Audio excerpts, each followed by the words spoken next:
Mexico is on fire. The most wanted cartel boss in the entire Western Hemisphere, a man with a $15 million bounty on his head, was shot and killed by Mexican special forces. His name was Mencho. And right now, thousands of miles away in Tucson, Arizona, an 84-year-old grandmother is still missing. Her name is Nancy Guthrie. She has been gone for 22 days. And what happens in Mexico tonight could determine whether she ever comes home. Let's start from the beginning. Nancy Guthrie, mother of NBC Today show anchor Savannah Guthrie, vanished from her home in the Catalina foothills neighborhood of Tucson, Arizona on the night of January 31st, 2026. She was 84 years old. She needed daily medication to survive. She had a pacemaker. She had no reason at all to simply walk away. And she didn't. Someone came to her door that night, masked, armed, wearing gloves and carrying a 25-liter backpack, someone who had a plan. Doorbell camera footage released by the FBI shows this suspect carefully trying to knock the camera off its mount. When he couldn't pull it loose, he covered the lens with leaves from a potted plant nearby. Think about that for a moment. He didn't smash it. He didn't spray paint it. He calmly picked up leaves and covered the lens because he didn't want to leave evidence of destruction. He wanted it to look like the camera just stopped working. That is not the behavior of someone acting on impulse. That is the behavior of someone who had thought this through. Bloodstains found at the scene were confirmed through DNA to belong to Nancy. Ransom notes demanding millions of dollars in Bitcoin were sent to multiple media outlets, including TMZ and FOX News. Her phone, her medication, her car, all left behind. And then silence. 3 weeks of silence, no confirmed sightings, no proof of life, no arrests. As of today, Nancy Guthrie has still not been found. From the very first days of this investigation, one question has refused to go away. Is a Mexican cartel involved? Law enforcement has been careful, divided, and deliberate in not confirming or ruling it out. But the experts who have spoken publicly, people who spent careers inside the FBI, the U.S. Marshals Service, the DEA, they are not staying quiet. Robert Almont, a former U.S. Marshal and one of the country's leading cartel experts, told News Nation that cartel involvement in this case, quote, cannot be completely dismissed. He pointed to one organization specifically, the CJNG, the Jalisco New Generation Cartel, the most powerful, most violent, and most geographically expansive cartel operating in the United States today. A cartel with confirmed presence in all 50 states, including Arizona. Almont's argument is straightforward. Nancy Guthrie was not chosen randomly. She was targeted because of who her daughter is. Because Savannah Guthrie is one of the most recognized faces in American media. And if you want to send a ransom demand that gets taken seriously, that gets attention, you target someone connected to power. Private investigator Bill Garcia, who has worked border kidnapping cases for years, told Border Report that the corridor where Nancy lives, between Tucson and the U.S.-Mexico border, is, in his words, a high drug and money transporting area. He believes whoever took Nancy kept her north of the border, in the 100 to 130-mile stretch between Tucson and Phoenix, specifically to avoid the heightened law enforcement surveillance that now exists right at the border crossing points. Now, not everyone agrees. Former FBI agent Jennifer Coffindaffer pushed back on the cartel theory publicly. She argued that cartels generally do not target American homes on U.S. soil, that they prefer speed, quick extractions, quick transactions, and that crossing into the United States to kidnap an 84-year-old woman, given the current climate around border security and immigration enforcement, would be an enormous and unnecessary risk for an organization that has plenty of ways to make money without it. That is a fair counterargument, and it deserves to be said. But here is what nobody disputes. The sophistication of this crime is real. The Bitcoin ransom demands are real. The planning is real. The bloodstains are real. And right now, the FBI has no suspect in custody, no confirmed location for Nancy, and no proof of life. This case is stuck. Or it was until this morning. This morning, in a small mountain town called Tapalpa, about 90 kilometers south of Guadalajara, deep in the heart of Jalisco state, Mexican Army Special Forces moved in. The target was a man named Nemesio Ruben Oscar Cervantes. You may not know that name, but you know what they call him. El Mencho, the 59-year-old founder and supreme leader of the CJNG. The man the DEA had been hunting for over a decade. The man the United States government considered the most dangerous drug trafficker alive. The man with a $15 million reward on his head, the largest reward ever offered for a cartel figure. Mexican Special Forces encountered him in Tapalpa. There was an exchange of gunfire.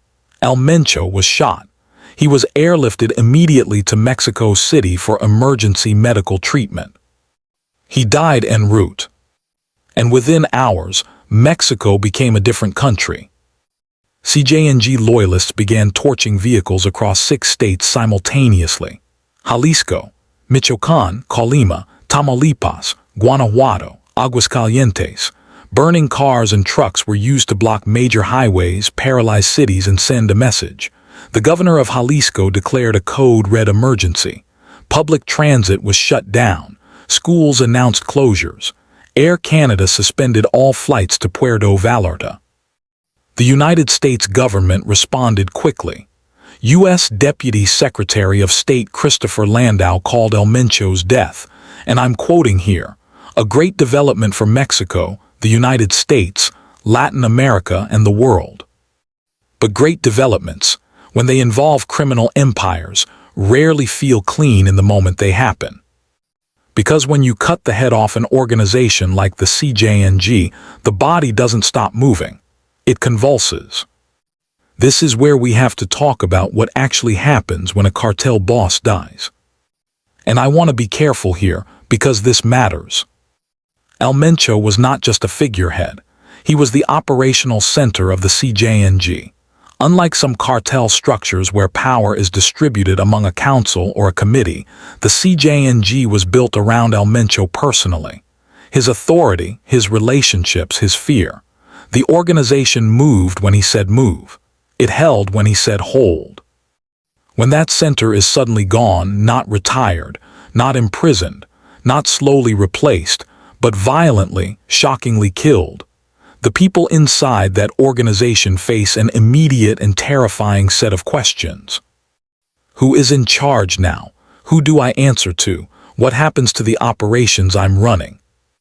What happens to the money I'm holding? What happens to the assets under my control?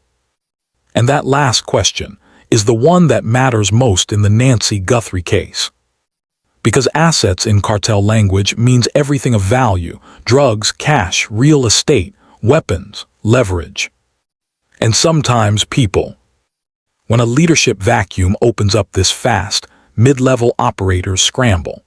Alliances that were stable yesterday become uncertain today. Soldiers who were loyal to El Mencho personally now have to decide who they're loyal to next. And anyone holding a high-profile, high-risk situation, like a kidnapping involving an American grandmother whose daughter is one of the most famous journalists in the United States, suddenly has to make a decision without anyone telling them what to do. Do they try to quickly resolve the situation and collect? Do they cut their losses? Do they reach out through back channels? Do they panic?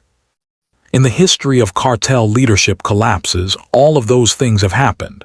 And law enforcement, the FBI, the DEA, Mexican federal police, they know this.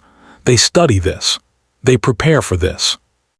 Because the 48 to 72 hours after a major cartel decapitation are often the most volatile, and sometimes the most revealing window in an investigation. Information surfaces. People talk who never talked before. Someone who was afraid of El Mencho yesterday is not afraid of the same thing today. Now, we want to be honest with you about what we know and what we don't. The FBI has not confirmed that the CJNG or any cartel is connected to Nancy Guthrie's disappearance. Mexican authorities have not announced any connection. There is no confirmed evidence that Nancy was taken across the border. What exists is this: a kidnapping case with cartel-level sophistication in a border state using ransom methods consistent with organized criminal enterprises that multiple law enforcement experts, people who spent decades working these cases, have said cannot be ruled out as cartel-connected. That is not a conspiracy theory. That is an open investigative question. And today, the organization that those experts have named most frequently just lost the man who held it together. Nancy Guthrie has been missing for 22 days. She is 84 years old. She has a pacemaker. She needs medication. Every day that passes, the concern for her physical condition grows. Her daughter Savannah has been remarkably composed in public, continuing to anchor the Today Show, making direct appeals to whoever is holding her mother, asking simply for proof of life, asking them to let her mother go. The ransom deadlines have passed. The Bitcoin demands have gone unanswered publicly. The DNA from gloves found near the crime scene matched nobody in any national database. The investigation, at least publicly, appears to have stalled. But investigations do not always look like they're moving when they actually are. And today, with Mexico in chaos, with the CJNG in freefall, with El Mencho dead and an empire scrambling to figure out what comes next, there is a real possibility that the pressure building inside that organization right now is exactly the kind of pressure that breaks something loose. A phone call, a tip, a cartel member who decides that a missing 84-year-old American woman is no longer worth the risk, not today, not with everything collapsing around them. That is not guaranteed. Nothing in this case is guaranteed. But it is possible, and possibility after 22 days of silence is worth paying attention to. If you have any information about Nancy Guthrie's whereabouts, contact the Pima County Sheriff's Office tip line. The FBI is actively investigating, and a reward is being offered for information leading to her safe return. The family is still waiting. Nancy, if somehow in some way these words reach you, people are looking for you, people who love you, and they are not giving up. We will keep covering this story as it develops. Stay with us.